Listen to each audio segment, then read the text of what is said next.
Hi, it's Edward, back with another video. Please take a moment to click the thumbs up button below and consider subscribing to the channel. Please also share this video via social media and with your friends via email. Thank you for your support. Today, I read several financial news articles. I've included links to the articles in the description below. I encourage you to read the articles to support the authors and news sources. As a private American citizen, I'd like to report and share my transformative thoughts through commentary regarding small sections of these articles that are of public interest. Today, I read an article on CNN.com written by Alicia Wallace titled, U.S. Job Openings Hit a 2-Year Low.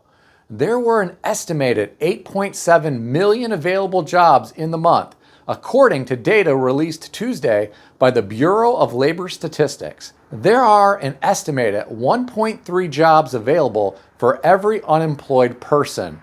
That's the lowest number of job openings seen during a month since March of 2021. This is further evidence of a cooling U.S. labor market, according to the BLS October Job Openings and Labor Turnover Survey report. I'm going to stop right here for a moment. Ladies and gentlemen, if the number of job openings is dropping right now, how bad might this get in 2024 in the event we enter an ugly recession? Understand, I'm asking the question and I'm really curious about what you think. Job hoppers have loved the labor market in recent years. Some people have been able to hop from job to job and demand more money at each new company. I know companies want the best talent they can get, and they often want a fresh new perspective that a recent hire might bring. But a lot of people don't stick around at a company long enough to learn the culture or be able to make any meaningful contributions. I've never understood why companies are okay with hiring people who have had multiple jobs in a short period of time. I think there is something to be said for stability and loyalty, but that's just my opinion.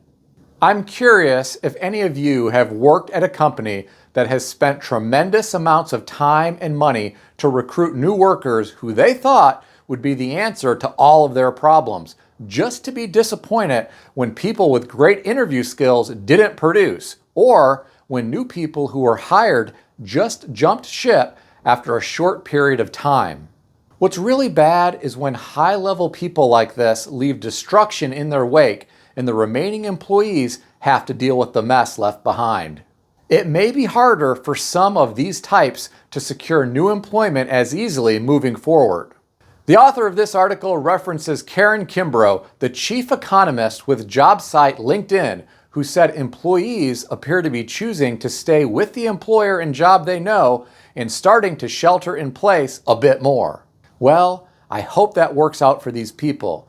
It's good to hear that some employees are starting to stay put for a while. Hopefully, they won't get laid off in the next year or two if we enter an ugly recession and some companies begin laying off human capital to remain profitable. In the past few years, some people would have never dreamed that that would ever be a possibility. Many companies have been flush with cash and job seekers could be very selective and demanding. I think it's good that we might be experiencing a slight change in the labor market. It is going to be very interesting to see what transpires moving forward. If our labor market softens moving forward and some individuals have a harder time finding new employment, they may also have a harder time paying their debts. Americans with heavy debt loads should feel glad they don't live in China. I read an article today on yahoo.com put out by Business Insider and written by Theron Mohammed titled, A Record 8.5 million Chinese borrowers are now blacklisted for not paying their debts, a report says. They're feeling the same financial pressures as Americans. The author of this article indicates that about 1% of Chinese working-age adults have been blacklisted by the government for failing to pay their debts. These are people who are mostly between the ages of 18 to 59. They have been barred from buying airplane tickets, making mobile payments using apps like Alipay, working for the government, using toll roads, and engaging in many other activities. Imagine if that was the reality here in the United States of America. Life is certainly different in China than it is here in our country. The author of this article went on to report something very interesting. He said the number of defaulters has jumped by about 50% since the beginning of the pandemic in early 2020, when it stood at 5.7 million.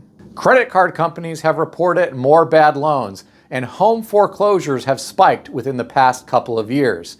The author indicated the surge in loan defaults speaks to the challenges facing consumers in many countries, including the U.S., and widespread concerns about the global economy. Ladies and gentlemen, isn't it interesting that the number of defaulters has jumped 50% since early 2020 in China? It almost seems to echo what is happening here in the United States of America with regard to how expensive life has gotten for many everyday people.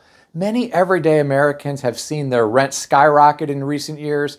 Many are struggling to pay for food at the grocery store. Parents with young children are paying more for daycare than ever before. Those with student loan debts are now having to resume making their payments. Many everyday people are stretched thin financially, and they are relying more heavily on credit cards to survive. This is why credit card debt hit $1.079 trillion in the third quarter of 2023, according to the latest consumer debt data from the Federal Reserve Bank of New York. This is the highest level ever on record. This is so scary given the high level of interest being charged on this debt right now. We are also seeing many people rely more heavily on buy now, pay later services to cover the cost of their purchases. In my opinion, it is sad that so many people are struggling in America and in China. I feel bad for those who are laying awake at night worrying about how they are going to pay their bills. I worry about those who are stressed out about how they are going to provide food for their family. Here in America and across the globe in China, I have no doubt there are men and women right now trying to figure out how they are going to cover the cost of housing next month. During this period of high inflation, many are struggling. Some are going further into debt in order to sustain their lifestyle so they don't end up on the sidewalk. I fear some may just be kicking the can down the road a little further with no real solution in sight.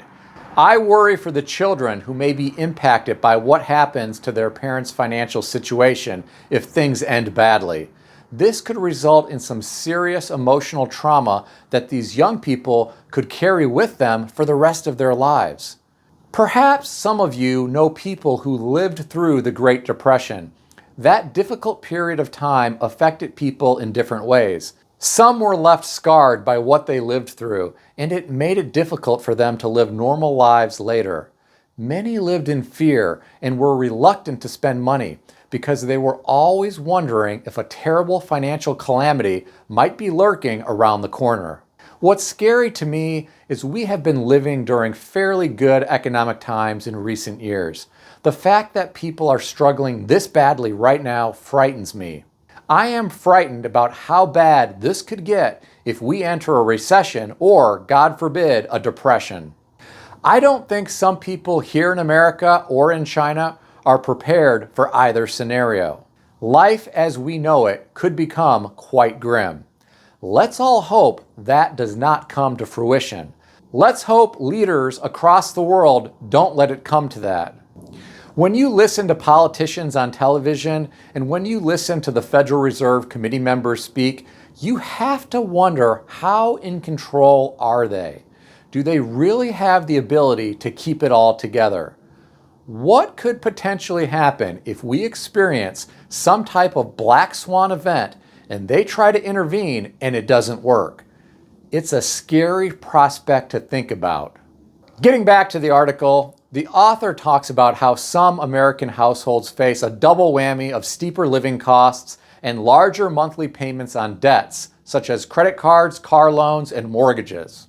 Other borrowers, such as commercial real estate developers, face much greater refinancing costs, slumping asset values, and a credit crunch as some banks pull back from lending.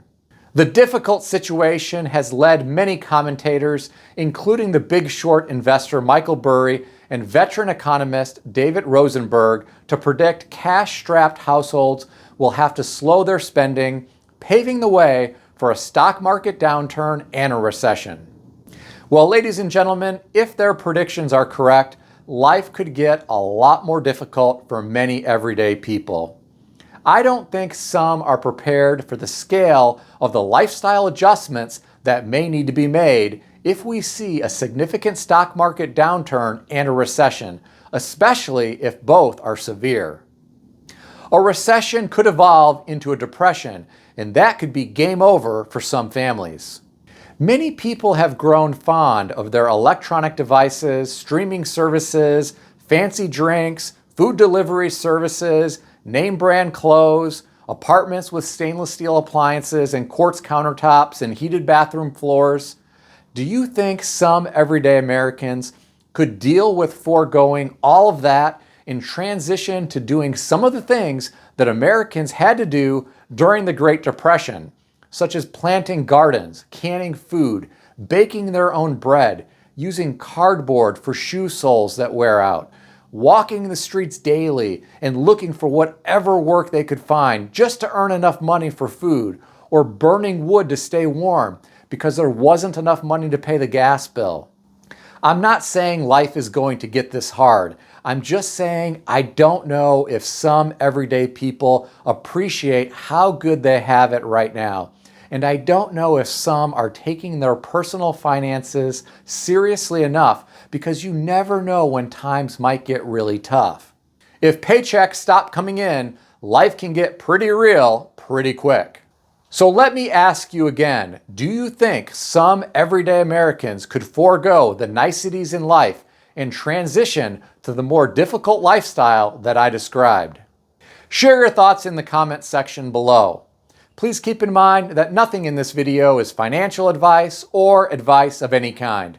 If you need advice, seek advice from a qualified professional who puts your interests first and foremost. If you enjoyed this video, consider subscribing to the channel. Please also consider sharing this video via social media or with your friends via email. I want to thank everyone who has subscribed to this channel. I want to also thank all of my channel members. Check out some of the great books that I suggest you consider reading in the description below. I've included Amazon affiliate links to these books. As an Amazon associate, I earn from qualifying purchases. Stay healthy and wealthy. I'll see everyone in the next video.